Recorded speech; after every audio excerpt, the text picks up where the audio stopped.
Welcome to Punch Keys Podcast. I'm Poppy Minix, your co-host, bringing you blunt talk for the fiction novelist. And I'm Cascade, your other writerly co-host. If you love to ramble about writing and need a tribe, you found us. Are you ready? We're uncorking now. Let's talk about punching those keys. Welcome to Punch Keys, episode 4. You found us. Yes! Have you been punching those keys? I hope so. Gosh. I've been punching the keys, kinda, sorta. I've been distracted. I kinda got to a point where my plate is like too dang full and I have too many projects and stuff going on. And do you ever get to a point where there's like so many projects that your brain just kind of freaks out in an overload and then you get nothing done? Yep. I may have had that happen just slightly a little bit.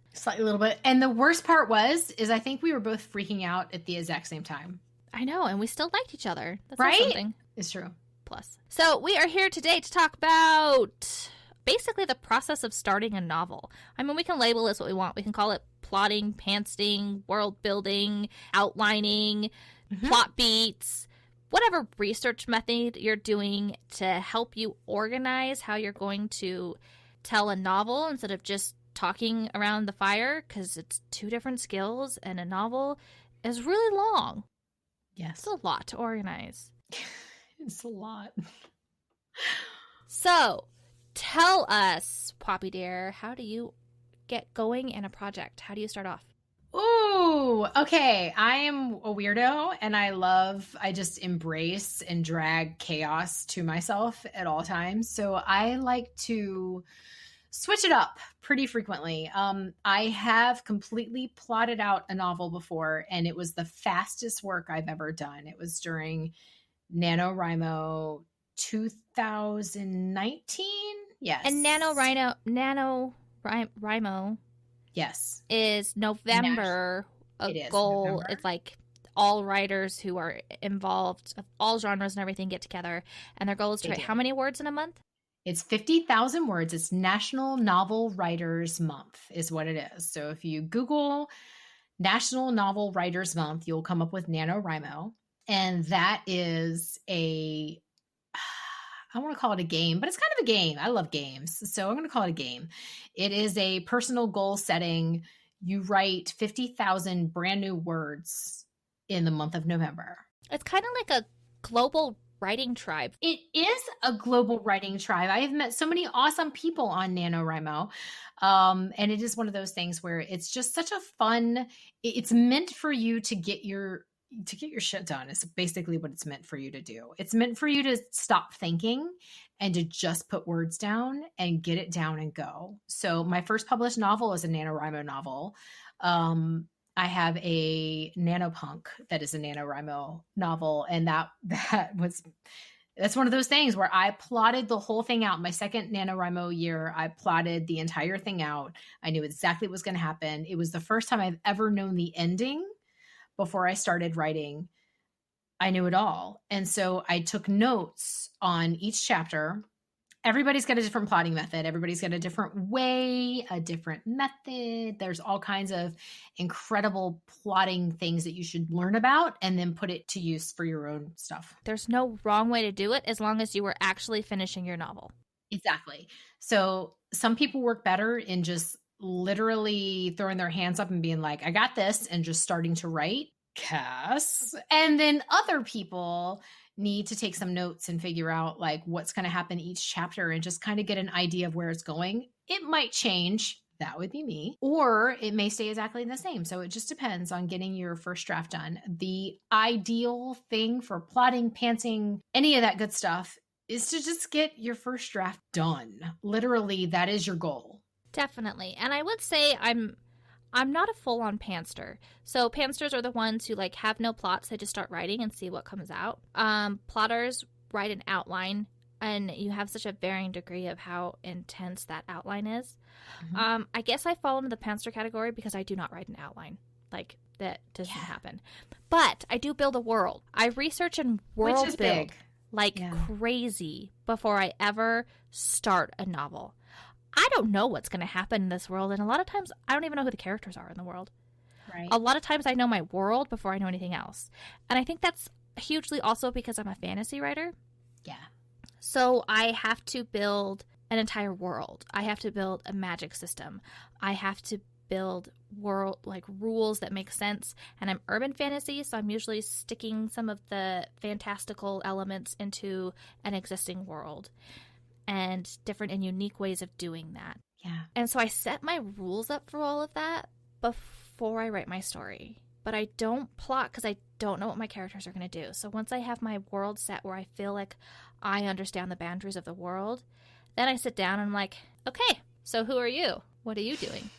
And I start typing and they tell me. I do that sometimes, but for the most part, at this point, I plot. At this point, I plot or I rewrite.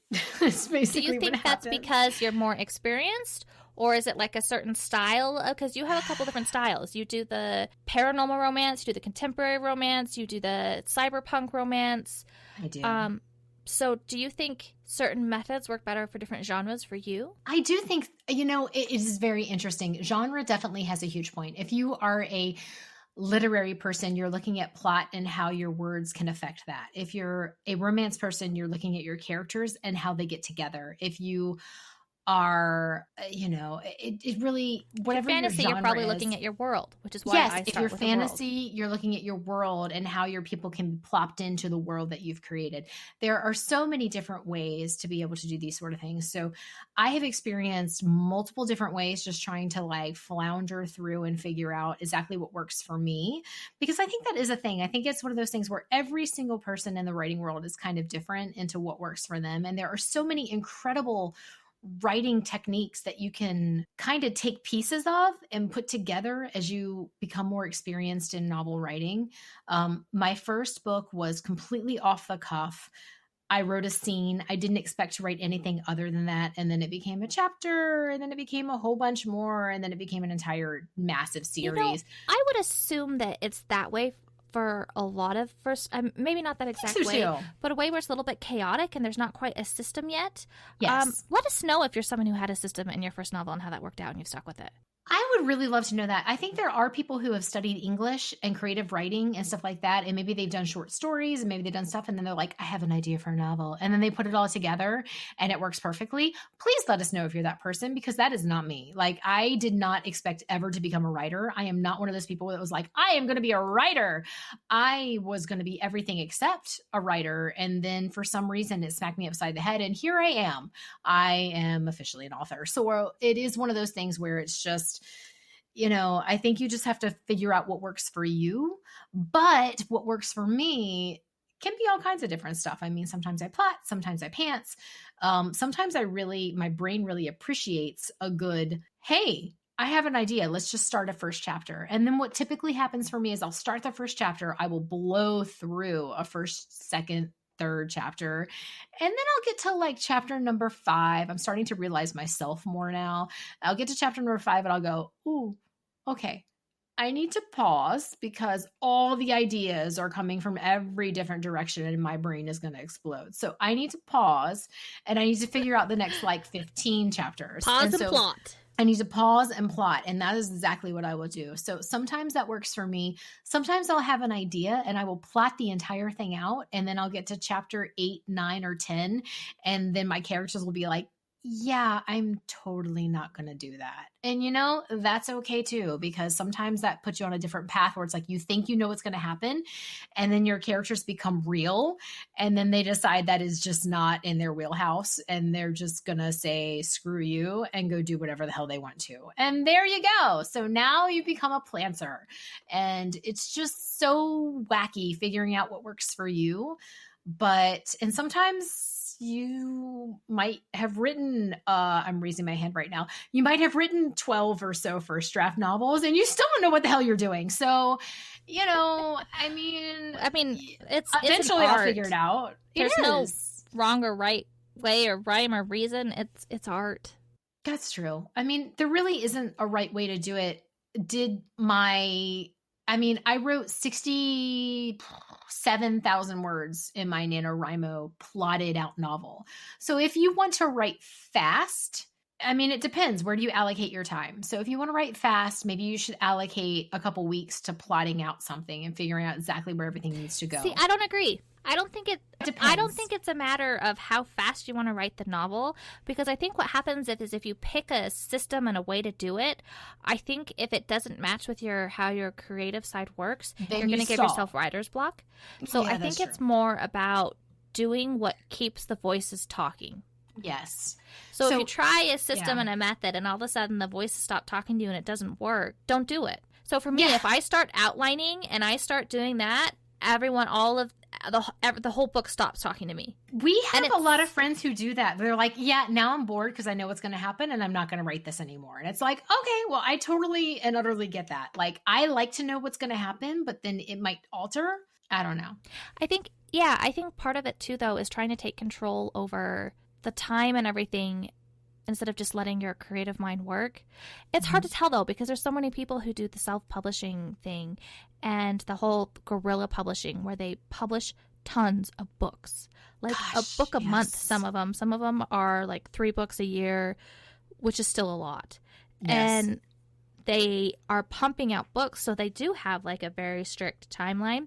And I think those type of authors tend to they do have an outline. It's a little bit more formulaic, Yes. as where I'm usually like dipping into some type of theme that I'm just swirling and playing in. And there's nothing wrong with either. There's no wrong way. And I think it's always really important too when you're looking at your novel writing and you're looking at the system you want to use to do it, to look at what your long-term goals are. Are you looking to get published? How many books are you going to publish? Now, are you just looking to publish so you can say you're published, or are you looking for it to support a family?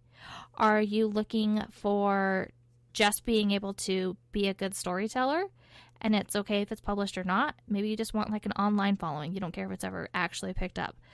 Look at what your goals are, and then you can get a little bit more, I think, selective because you have to see what your output has to be. Right.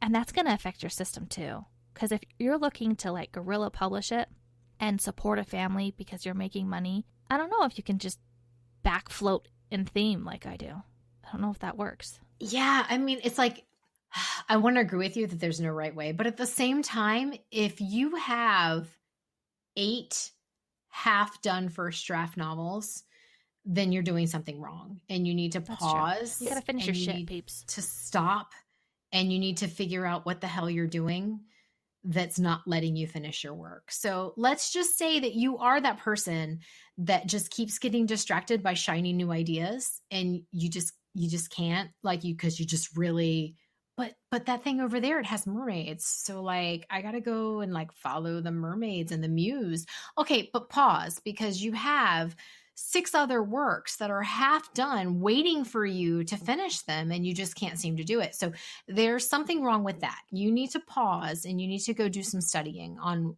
what plotting is, because this plotting may very well help if you are that person learning about plotting methods, because there are like literally like 47. I totally pulled that out of my ass, guys. I do not know a number, but nonetheless, there I are like believed it. It's a good number. 7 plotting devices. There are different And there's ways. 10 books for each one. There are 10 books for each one, all these amazing different ways that you can plot and figure it out.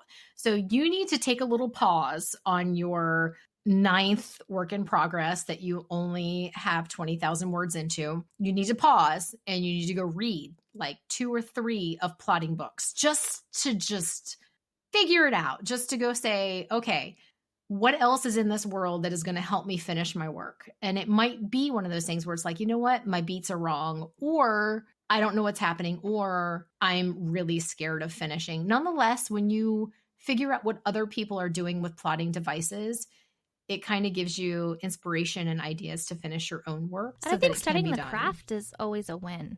I mean, every time you Yes. study the craft, whether it's, I don't care if it's studying the Oxford comma or if it's studying Right? like dialogue tags or outlining or plot beats. Anytime you study anything about the craft, you're going to get better. You So are. taking those, like if you find yourself in the same repetitive pattern like Poppy's talking about, I love that suggestion to take a breather and to learn something new, Mhm. because that helps. I'm like addicted to learning new things, and this is a great passion for me because there's a like never ending plethora of things to learn. I can always learn something new. Always, always, always. There's never a stop point. There's never a point where you know it all. It's just not possible. There's not. And there's so many tools and things to do when you get stuck in a novel and you're not finishing it. So you've started it. I think starting it's super exciting for everyone, right? The shiny. Gosh, that shiny new first chapter. How many first chapters do I have? A lot. I don't. Man. Okay. So starting it super shiny, I get lost in the world building. That's like the super shiny. I get lost in the characters. That's the super fun part for me. Well, I that comes later. Understand, right? That comes later. I also I'm a huge character buff.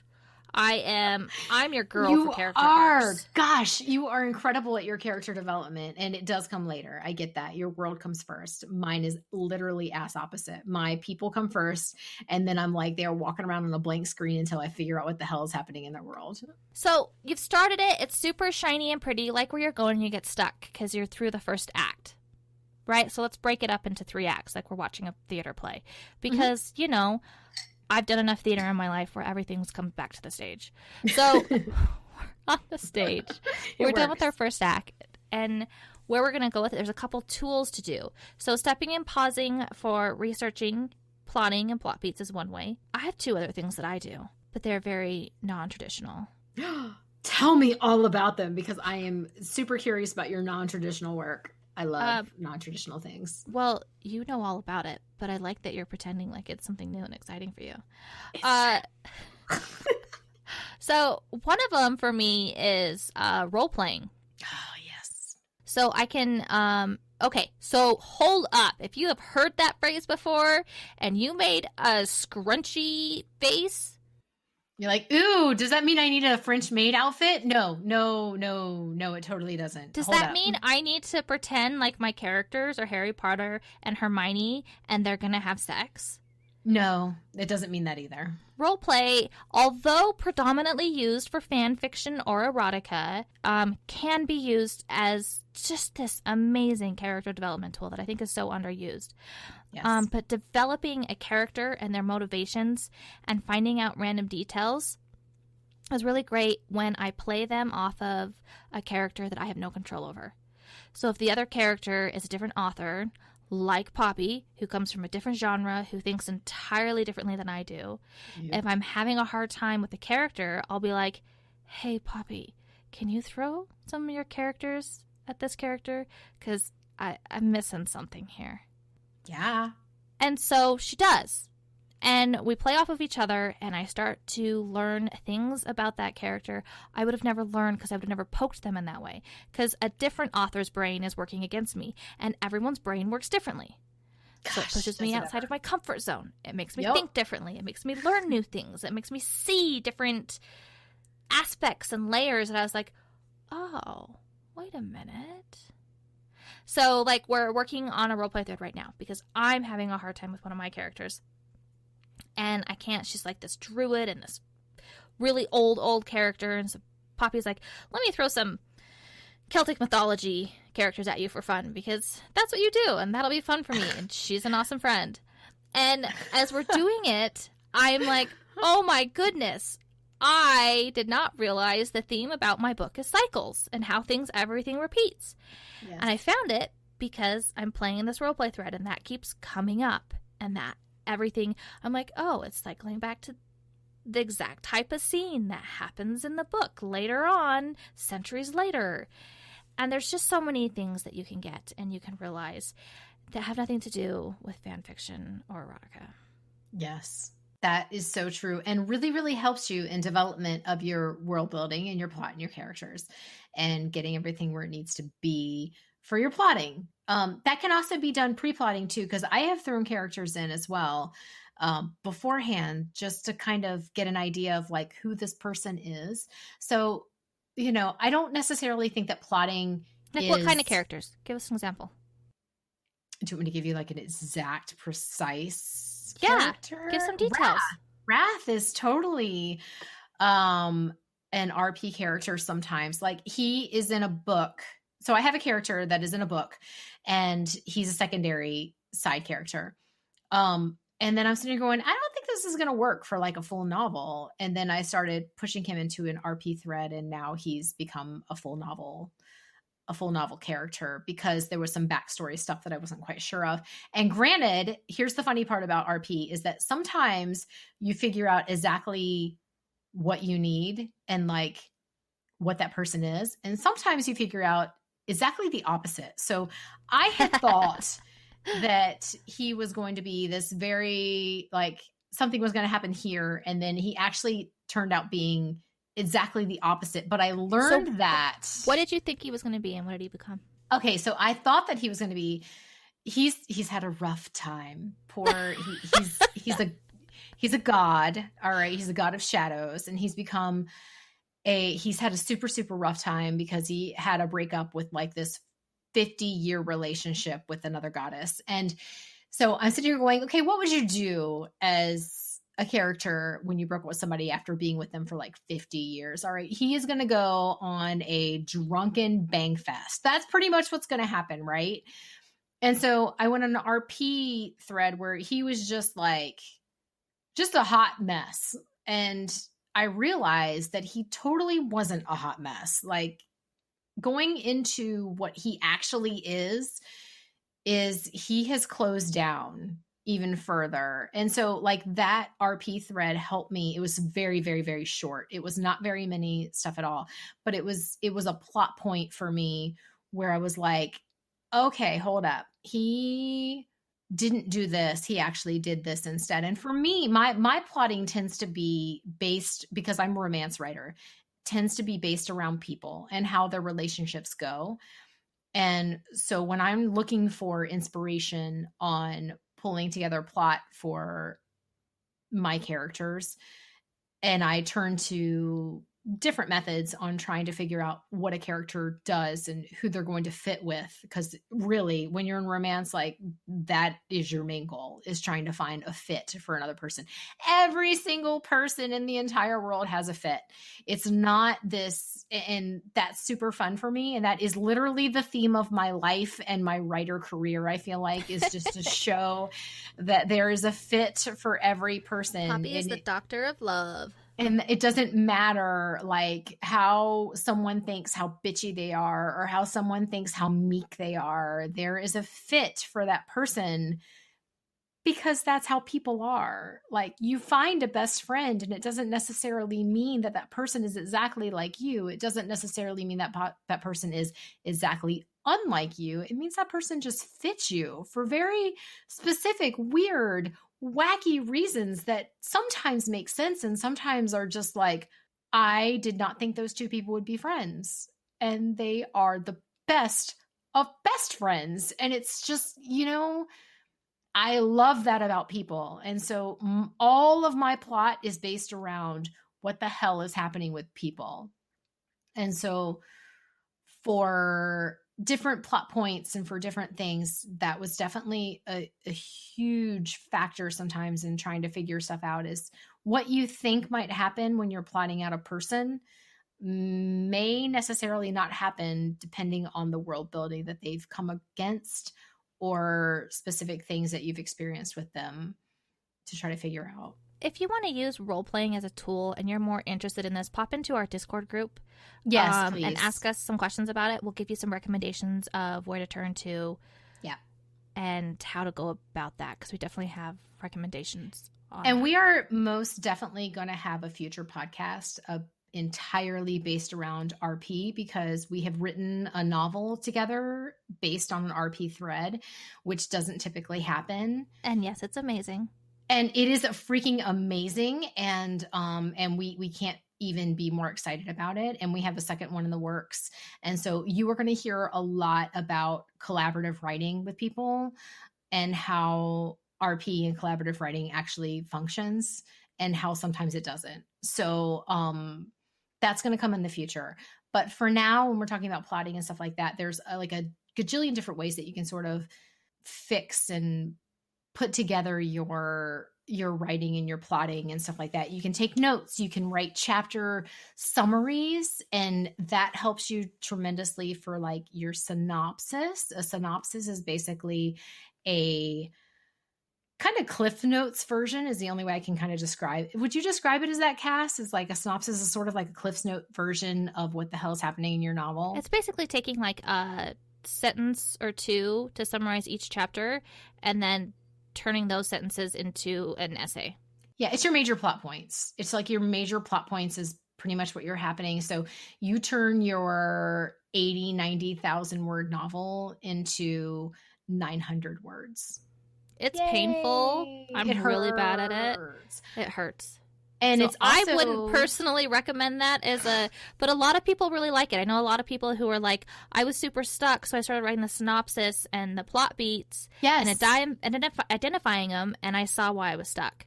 yes. My brain does not work that way. Mine does. Mine actually will function if I write a synopsis first sometimes. And sometimes I will go through when I'm plotting and just do those teeny little, like, here's a chapter summary. Hey, this happens here. Boom, done. Plot point, done. And then we move to the next chapter. So it's kind of like that. And that's sort of what a synopsis is as well. Okay, I have more thoughts on that. Before I get into it, I'm going to say my second go-to when I'm stuck. Mhm. My second weirdo go-to is trash sprints. So sprinting Yes. is, I think we've talked about sprinting already. Go ahead and do it again just in case somebody's jumping in. So sprinting is where you get with a bunch of writers online. You all set a timer at the same time. There's like a clock you're all looking at. Yep. And you all write as many words as you can. You come back after the timer. You give your word count. You give your last line, depending on the sprint group. Again, you can sprint with us if you go to our Discord group. You find our Discord Yes. group on our website. But that's what sprinting is. So trash sprinting. So I know you are all well aware of how comfortable I am with deleting words. So all of you... How uncomfortable I am with her deleting all of words. you who had the reaction that Poppy just had are probably not going to like this. So for me, trash sprinting is if I'm stuck somewhere in a scene or a chapter and I'm like, I just don't know what direction to go. Because like I'll just start typing and be like, what happens next? And then what? And if the answer is nothing but silence, I'm like, okay. So trash sprinting is I give myself the timer that I normally give a sprinting timer and I write with my friends, but I fully plan on throwing away every single word that I type during that sprint. I still sprint as much as I can, get as many words as I can in, and sometimes I completely race to just get as many words as I can. I'll just do random internal thoughts and blurbed out words and dialogue from a character, and sometimes just that alone I'll be like, oh, that's an interesting internal thought, so while I'll delete that section, I'll keep that one internal thought. And sometimes if that's not working, I'll actually do a sprint from a different character point of view. I tend to write all in single point of view for my stuff, unless I'm co-writing with Poppy. That's the only time I do dual point of view. Yeah. But my novels tend to be single point of view. And so if I'm stuck, I'll be like, oh, well, who else is in this scene? All right, let's do a 30-minute sprint from their point of view in this moment. And I go. And a lot of times I'll be like, oh, they would be reacting like this. Oh, they wouldn't just be sitting there. They'd be super pissed at what the person is saying and throwing something, and that changes the entire scene. But I wasn't in their heads. I wasn't thinking about it. I think it takes pressure off me when I do the trash sprinting because it's not about getting the right words. It's about finding plot. And as I'm a panster, I don't know my plot going into it. Yeah. Throwing chunks of words away is nothing to me. Like, it doesn't even faze me. It phases the hell out of me, by the way, just so you know. There are a lot of writers it does phase. So many of you may not like the trash sprinting method. But I do believe every time you trash words, you write them better the next time. I do believe that. I now agree with that. A year and a half ago, I would have been like, oh, I can't believe you would throw away words. And now I'm like, you know what? Okay. It's really funny to me because it is one of those things where if you are a beginner writer, you are eventually going to hear, and this is one of those quotes that's going to go down in history. I believe it was Stephen King. I think, don't quote me on that. I believe it was Stephen King that came in and said, you need to write 1 million words before your words count. And I was like, what? Come on. No, that doesn't make any sense. That's just 1 million words. Come on. Who can write 1 million words? dudes, I have totally written way more than 1 million words at this point, and I have not been writing for that terribly long considering. And it is one of those things where it's like when you start writing, you start getting obsessed, like you really start writing, and you have a lot of throwaway words. Like the stuff that I was writing in my first year, I wrote a lot. I mean, like I got completely and utterly obsessed and wrote my face off for several years until I realized that I actually needed to edit too. And then it that's was like, cute. oh, okay. I always giggle whenever authors are like, I am not going to edit. No, I write it and then I pass it off. I'm like, oh, that's so cute. That was me. I'm like, why can I not just have a team that's like, come on, developmental editors.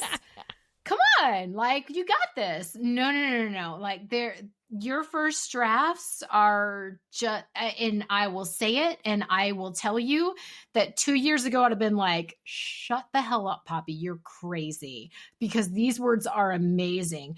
But 2-year future Poppy will tell you that those words are crap and that you are going to throw them away. And you're going to redo them. Those words are crap. They are. You are going to redo them. That's what's going to happen. So it is one of those things where it's like, oh, that is a dumpster fire. And it's not that you're losing the story. It's the not. story, the characters, all of that still with you. And especially as you learn and grow, hopefully if you're challenging yourself to learn new things as you do this to escalate your writing and become better, you're going to tell the story better. I'm not saying trash every novel in all of your words. Gosh, no. Dear Lord, no. No. But, gosh, it's such a learning thing. Yeah, understand that sometimes it is way more difficult to edit your old words than to just write new ones. And I would challenge you to embrace the freedom of writing words that you're going to trash. Yeah, and for me, like I was that person who was you should have seen her. That was like a, no, not doing that. That was a utter cringe face that only Cass can see right now. I was just like, oh, no, like, I'm not doing that. You cannot make me. Oh gosh, that is hard as hell. So for those of you who are like, I will never rewrite, I am with you. I was that boat. I am sitting with you and going, oh dude, I know you are never going to write that shit.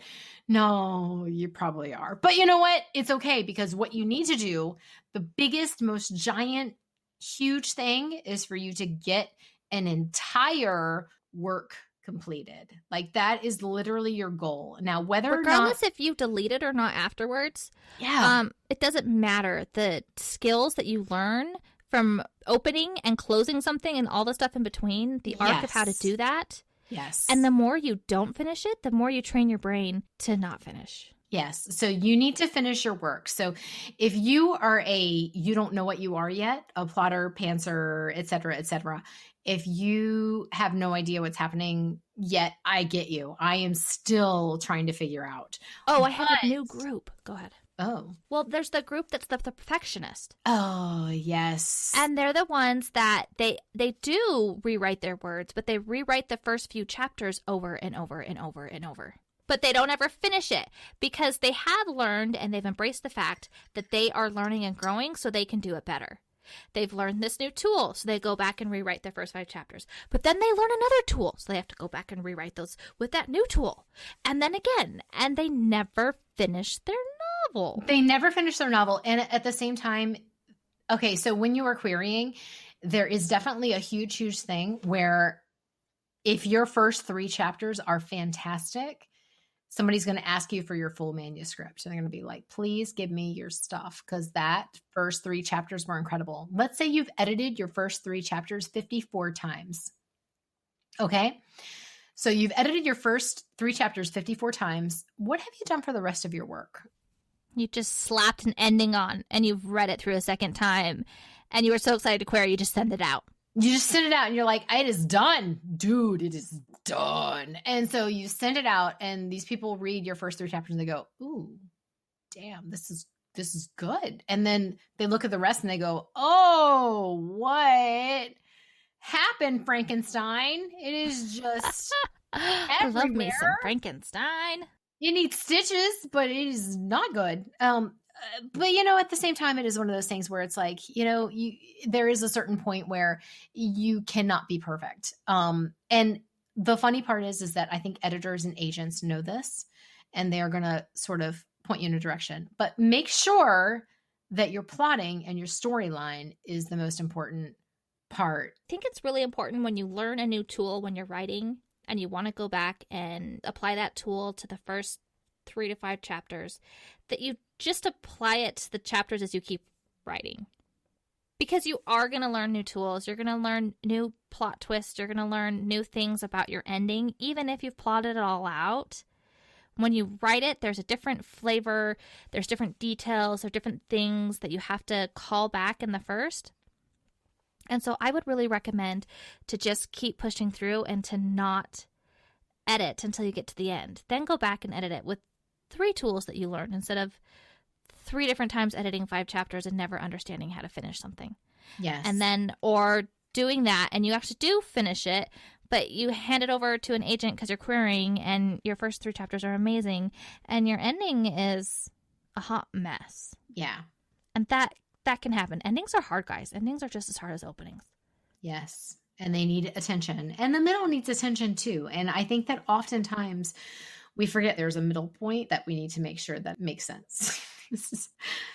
I agree 1,000%. It's not just the first 3 chapters. Yes, they are super important to keep people reading, but a story is important as well. And finishing your story is the absolute most important part. So if that means that you need to just get stuff down to make sure that it's finished, then just get it down and then edit the crap out of it. Poppy earlier talked about Frankensteining it, and it was a negative term because it was about your plot and your book and like patching things together.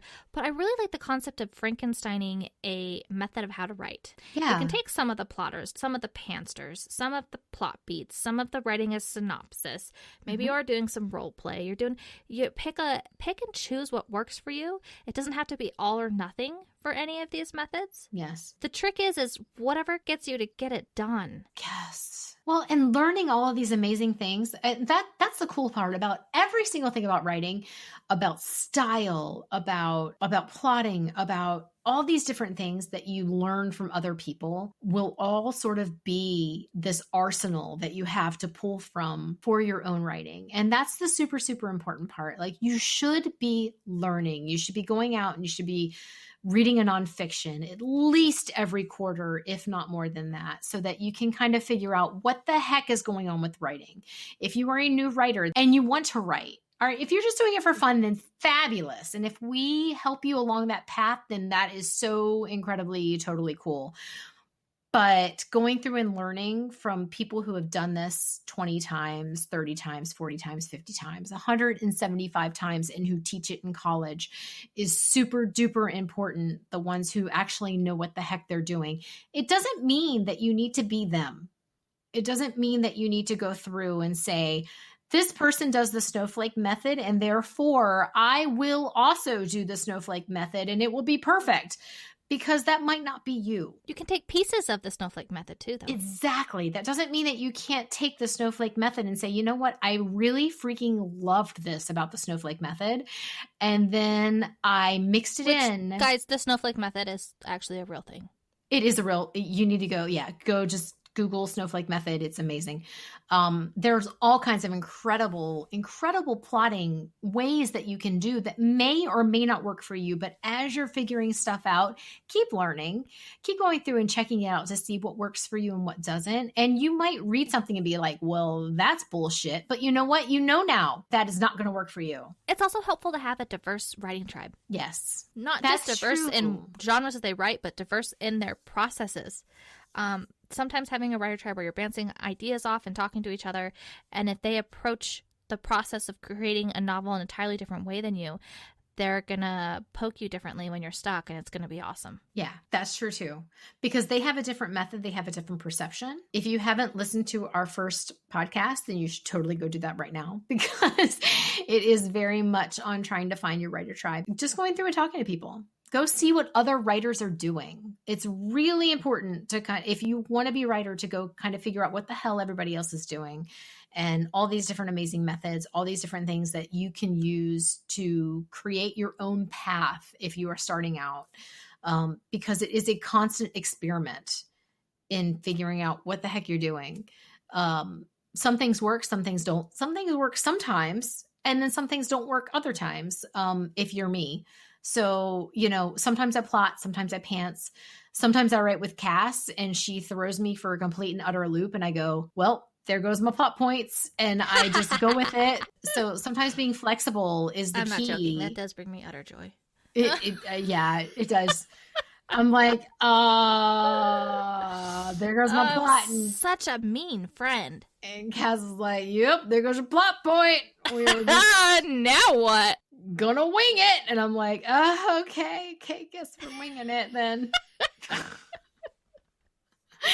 But you know what? It works out. And it is fantastic. And there is 1,000 ways to get to the end point. But the point is to get to the end point. So make sure that no matter what you're doing and what you're learning and everything is to finish your work. So your characters want to be known. They want to be out in the world. Your world wants to be real, like that's super, super important. And it becomes real when it's blossoms in readers' minds. Yes. When it's not just in your mind, but in reader minds, then all of a sudden it's real. Yeah. Like, I totally don't have my door shut and the door next to it just shut. So you're welcome, guys. There are people walking around in my house. That's the thing. Alrighty. Yes. Yep. So anyway, but it is one of those things where it's like, okay, so I know this seems like a very wishy-washy, plot or don't. But seriously, plot or don't. Figure out what the hell works for you and what doesn't work for you. Or do both. Or do both. Or do all of it and finish your work. But hold up. Just punch the keys. I don't care if you're punching the keys for an outline. I don't care if you're punching the keys for roleplay, if you're punching the keys for a synopsis, if you're punching the keys for actual chapters. I don't care which. Just keep punching the keys. Because if you keep punching those keys and you keep trying all these different methods and all these different ways, you're going to get to the end because you're not stopping.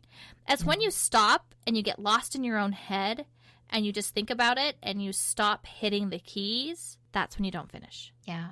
And when you say, ooh, there's something super shiny over there. No. Hold up. If you're struggling because you've been pantsing all along, let's say you have done 4 or 5 novels and you've pantsed every single one of them, but this one is the one that is giving you trouble, then take a pause and try to plot it. Try to see what the heck is going on and how to finish it before you continue writing on those words and see if it works for you. Keep experimenting and figuring out what works. So I have a challenge for everyone. We're getting to the end here. We've given you a bunch of different ideas and tools and methods and everything. Go on your social media. We're on TikTok. We're on Facebook. We're on Instagram. We're on Twitter. And send out your quirky tools to get unstuck or to write and get to the end. Nice. So it doesn't have to be that quirky. So like Poppy was talking about, sometimes she'll do the synopsis and the plot beats. And sometimes I'll do trash sprinting or role play. Yeah. Whatever it is, what is it you do? Send it out there so that your writer tribe on social media knows a different tool, a different idea. Maybe you're going to reach someone who has different methods than you did, and they're not going to think to do it the way that you're doing it, and you're going to help someone. Yeah. If you are that person that writes a 30,000 character development story on a plot beat that has everything from that person's birth until they are 54 years old, I want to know you. I truly, truly do. And maybe you write a short story that never gets into the novel. That's back history. Yeah. That is actually how my first novel started, was a short story. And then I was like, oh, and then I pantsed it. And now I start plotting. And it's always this like constant motion figuring out things. But if you know what worked for you and it did, then send it to us because I really want to know what worked. Make sure you hashtag us, Punch Keys, so that we can find them and talk about them. We'll make sure to share some out on our social media as well. Yeah. Yeah. And if you have questions or if you have things that you are struggling with and you want to know how the heck to fix it, send us a note. We've probably talked about it. And if we haven't, we will totally talk about it with you. So send it to us and we can chatter. Send it to us through our website or just blast it on a social media and just hashtag it Punch Keys and we'll find you. Yep. All right. right. Keep punching those keys. Do it. Thank you so much for hanging out with us. And if you liked this episode, please subscribe and give us that clickable 5-star love. Got writer questions or feedback? Reach out through our website. And until next time, make sure to punch the keys.